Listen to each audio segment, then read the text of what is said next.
যদি আমেরিকার সবচেয়ে বিখ্যাত নৃবিজ্ঞানীর কথা বলা হয় তাহলে মার্গারেট মিডের নাম আসবেই।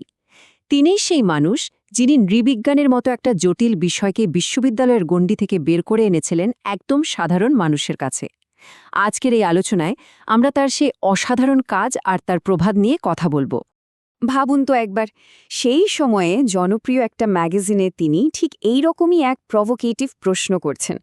তার এই ধরনের লেখাগুলোই আসলে দেখিয়ে দেয় মিড কিভাবে নৃবিজ্ঞানের বড় বড় ধারণাগুলোকে আমাদের প্রতিদিনের জীবনের আলোচনার অংশ করে তুলেছিলেন।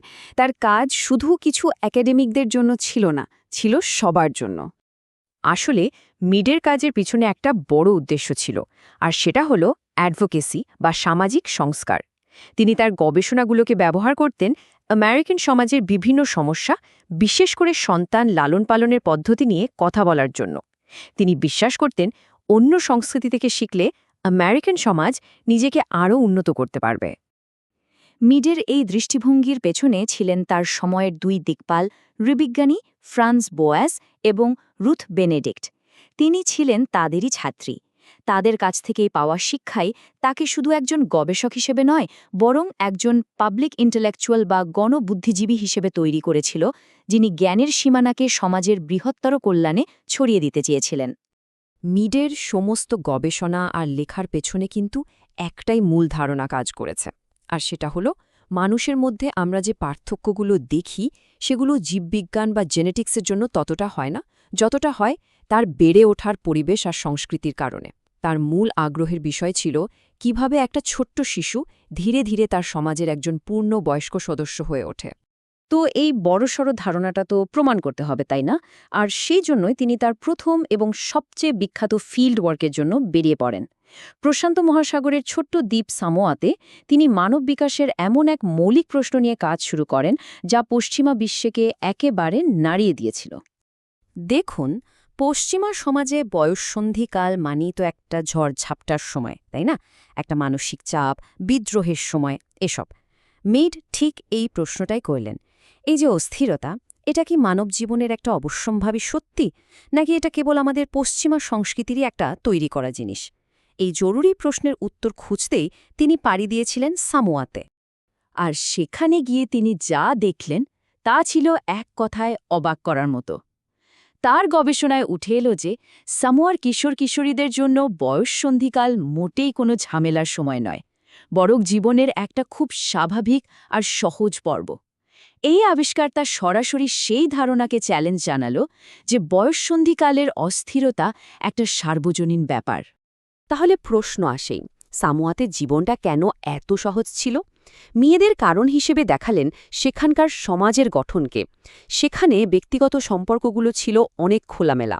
শিশুরা শুধু নিজের বাবা মায়ের কাছে নয়, বরং অনেক আত্মীয় স্বজনের মাঝে বড় হতো। যৌনতাকে কোনো পাপ বা ভয়ের চোখে দেখা হতো না, বরং জীবনের একটা স্বাভাবিক অংশ হিসেবেই দেখা হতো। এই সব কিছু মিলেই তাদের বয়ঃসন্ধিকালটা ছিল চাপমুক্ত।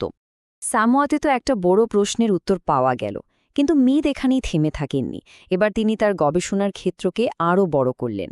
তিনি গেলেন নিউ গিনিতে, আর এবার তার ফোকাস ছিল লিঙ্গীয় ভূমিকা বা জেন্ডার রোলের ওপর। তিনি জানতে চাইলেন, আচ্ছা, পুরুষ আর নারীর স্বভাব কি জন্ম থেকে ঠিক করা, নাকি সেটাও সংস্কৃতি তৈরি করে দেয়? আমরা যে বলি ছেলেদের মতো বা মেয়েদের মতো আচরণ, এই ধারণাগুলো কি আসলেই প্রাকৃতিক, নাকি আমাদের সমাজই ঠিক করে দেয় কোনটা পুরুষালী আর কোনটা মেয়েলি?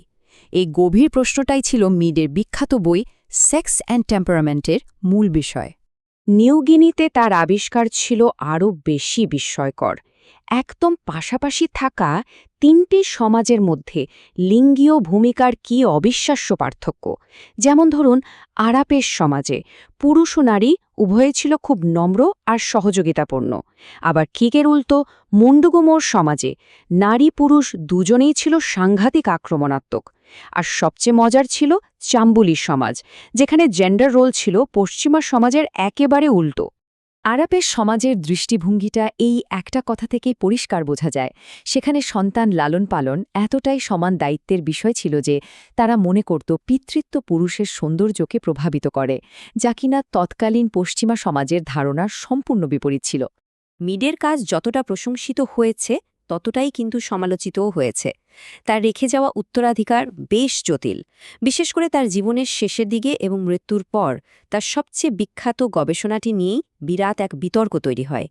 ডেরেক ফ্রিম্যান নামের আরেকজন নৃবিজ্ঞানী একটি বই প্রকাশ করেন।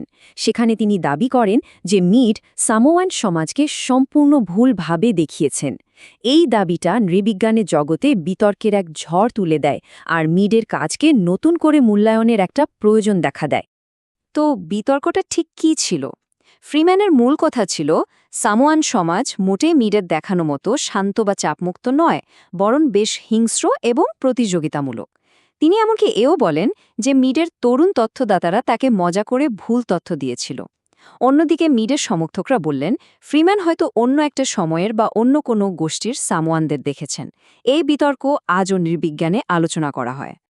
এই একাডেমিক তর্ক বিতর্ক যাই হোক না কেন, একটা জিনিস অস্বীকার করার উপায় নেই, আমেরিকার সাধারণ মানুষের ওপর মিডের প্রভাব ছিল অমচন। তিনি শুধু একজন নৃবিজ্ঞানী ছিলেন না, তিনি হয়ে উঠেছিলেন একজন সাংস্কৃতিক আইকন, যিনি আমেরিকানদের নিজেদের সমাজ এবং পরিবার নিয়ে নতুন করে ভাবতে শিখিয়েছিলেন। এর সবচেয়ে বড় উদাহরণ কোনটা জানেন? আমেরিকার বিখ্যাত শিশু বিশেষজ্ঞ ড. বেঞ্জামিন স্পকের উপর তার প্রভাব। মিড নিজের সন্তানকে যেভাবে মানুষ করতেন, যেমন বাচ্চার খিদে পেলেই তাকে খাওয়ানো বা তার চাহিদাকে গুরুত্ব দেওয়া, এই ধারণাগুলো ড. স্পককে দারুণভাবে প্রভাবিত করেছিল। আর ড. স্পকের সেই বিখ্যাত বই তো আমেরিকার লক্ষ লক্ষ পরিবার অনুসরণ করেছে। অর্থাৎ মিডের ধারণাগুলো প্রজন্মের পর প্রজন্মকে প্রভাবিত করেছে। দিন শেষে মার্গারেট মিডের সবচেয়ে বড় অবদান কি? তিনি আমাদের চোখে আঙুল দিয়ে দেখিয়ে দিয়েছেন যে আমরা আজকে যা, তার অনেকটাই আমাদের সংস্কৃতির সৃষ্টি। আমাদের ব্যক্তিত্ব, আমাদের পরিচয়, এগুলো জীবনের প্রথম মুহূর্ত থেকে আমরা যা শিখি, যা দেখি, তা দিয়েই তৈরি হয়। তিনি বুঝিয়েছেন যে মানব প্রকৃতি পাথরের মতো শক্ত কিছু নয়, বরং কাদামাটির মতো নমনীয়, যাকে সংস্কৃতি যে কোনো আকার দিতে পারে। আর এখানেই মিড আমাদের জন্য একটা বিশাল প্রশ্ন রেখে গেছেন। যদি আমাদের আচরণ, আমাদের পরিচয় আগে থেকে ঠিক করা না থাকে, তাহলে তো নিজেদের এবং আমাদের সমাজকে পরিবর্তন করার সম্ভাবনা অসীম। আমরা কেমন মানুষ হব, কেমন সমাজ গড়ব, সেই সিদ্ধান্ত নেওয়ার ক্ষমতা কিন্তু আমাদের নিজেদের হাতেই রয়েছে।